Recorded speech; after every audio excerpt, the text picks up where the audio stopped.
everyone having different levels of access to the outdoors during this quarantine, Environment North Carolina wanted to bring you a little lunchtime nature.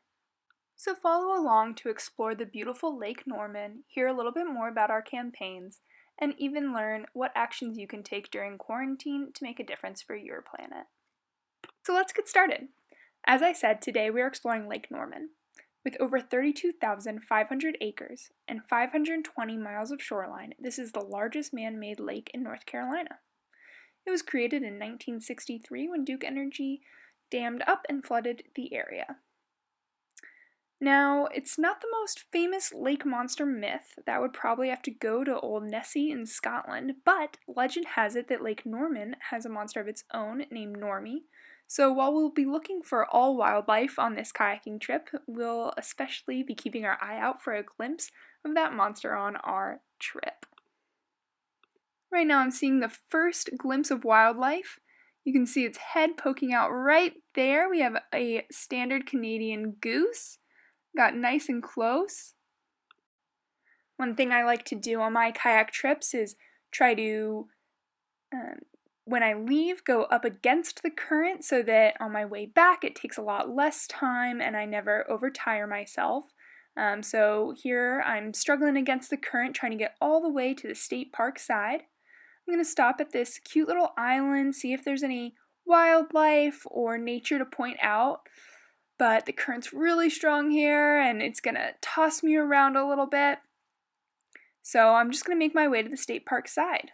Here I want to point out some white dogwood blossoms. That is the state flower of North Carolina.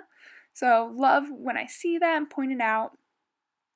And here I want to show my absolute favorite childhood plant. Whoa, coming in a little hot.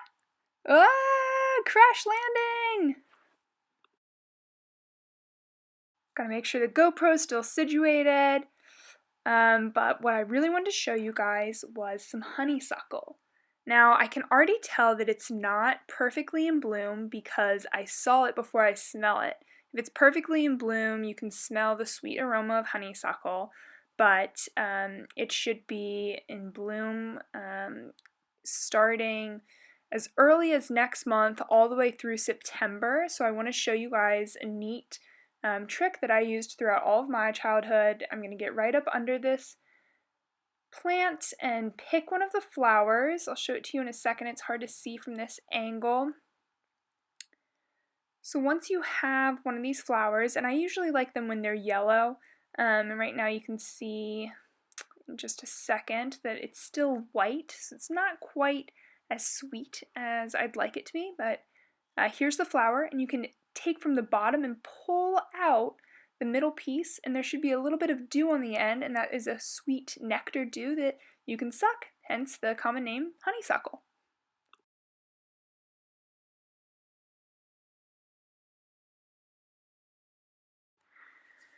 We're going to continue on our shoreline tour of Lake Norman State Park. I want to point out two things in this cove, one really cool thing and one not so cool thing. Here we have waterfowl habitat. You can build habitats for all types of birds, and we can go over that and some other Greener Together resources, but I want to point out that this keeps other animals out from that cone and is perfectly sized and shaped for waterfowl. And over here we have something not quite as cool. I see plastic trash in our beautiful lake. So I'm going to do my best to pick that up whenever I'm out in nature. I love to clean it up the best I can, leave it better than I found it. So here I am trying to navigate as close as I can so that I might be able to reach it. It actually had some rope that was tangled up in those branches, making it really hard to retrieve. And I'm sure pretty nasty, but wildlife can choke on plastic, can ingest it, can cut itself on it. There's toxins released when it's heated up. It's not a good thing to have in our environment. We want to recycle all plastic or stop using it as much as we can. So I'm going to retrieve this bottle finally. Yes! And I'll keep it in my kayak and be able to dispose of it at the end of my ride. I'm going to go ahead and challenge everyone who's watching to go on a nature hike of their own in their neighborhood or wherever is accessible to them and see if you can pick up more trash than I do on this kayak ride. We're coming up on our next creature, our next wildlife. See if you can spot him before I do. It's really hard from this video angle, but there's a little turtle on this log. We can watch in slow motion and you can actually see him plop into the water. There he goes! I tried to get as close to the log as possible to get another glimpse of him, but he didn't show up. There are a lot of different turtle species found in North Carolina.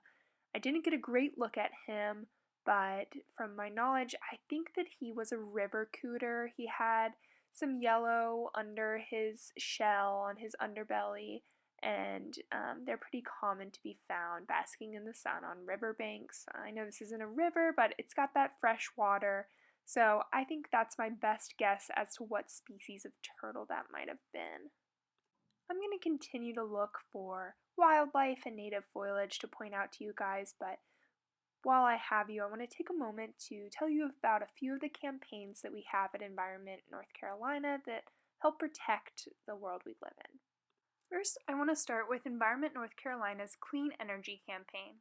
First, I want to point out that because we're on Lake Norman, which was built to provide Cowan's Ford Dam, this dam provides hydroelectricity, which doesn't burn any fossil fuels and doesn't emit any carbon dioxide into the air, making it clean energy. The Cowan's Ford Dam can power roughly 280,000 homes when energy demand is the highest, which tends to be hot summer afternoons or cold winter mornings. North Carolina is the perfect place to fully commit to clean energy. Beyond hydro plants, we are also ranked second in the United States for solar energy production. And we aren't close to hitting our capacity. We also have great potential for offshore wind energy. Not only will committing to 100% renewable energy slow the progress of climate change, it will also clean the air we breathe. While we have some really strong state champions on this issue, like Governor Cooper, who issued Executive Order 80, which puts North Carolina on the right path, Washington is failing us on this issue. My next challenge for my viewers is to write a letter or email to your state senators, so for North Carolina, that's Senator Tillis and Burr, and tell them that they need to make a concrete plan to act on climate and commit North Carolina to 100% renewable energy. Lastly, I want to talk about Environment North Carolina's newest campaign, Greener Together. We started Greener Together after the COVID-19 outbreak because we wanted to give people the opportunity to connect with nature while they're at home. Content like this, streaming of nature, neighborhood bingo, a list of 50 activities you can do outdoors at home, are all part of the Greener Together campaign. We can use this time to connect with nature, create, and learn. So hopefully you've enjoyed this and you'll continue to check out the link posted in the description for more resources like this, because we truly are greener together. The sun is starting to get a little low in the sky, so I'm going to head back. As I turn to move to the dock, something caught my eye. You can see it in the corner of the screen. It's a little blue. There it is. It's a noodle, another piece of trash to pick up. So this noodle looks tangled up in this fallen tree, which usually ends up being really good habitat for small fish because it provides shade and some protection from predators. So I started yanking on the noodle to get it out of there. There was some rope attached to it. It kept yanking on some of the sticks. Once I pulled it above the surface, I'll show you in 1 second, there's actually PVC pipe inside and some rope, so it's not a normal noodle. I thought possibly it was some type of fishing mechanism, so I left it there. I'm going to keep an eye on it in the next couple of days. If no one comes to claim it, I will retrieve it. Another thing I wanted to point out from this adventure is this eagle nest. It's a man-made habitat for an eagle to promote the species, help them survive. There's actually a bird in there right now. I couldn't identify it. You can barely see the head in the video, so I didn't do a zoom. It was too hard to see. But really exciting that humans can help this species really thrive. So it's time to make my way back to the dock to end the kayaking trip. Some really rough waters on the way back, but this is it at fast speed so you can enjoy the whole view. Just as I was finishing up the kayak trip, I spotted what I thought was another piece of trash. It's a little blue sliver. It's right about there. Can you see that blue?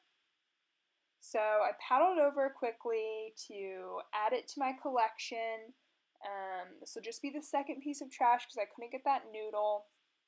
And when I pulled up, it was actually a soccer ball. So I think this is my neighbor's. I'm going to try to return it to her. She lives across the gully. Thank you so much for joining me on this nature lunch break. If you enjoyed learning more about our campaigns and getting a little taste of nature in your day, please check out the rest of our Greener Together resources. Thank you. Have a great day.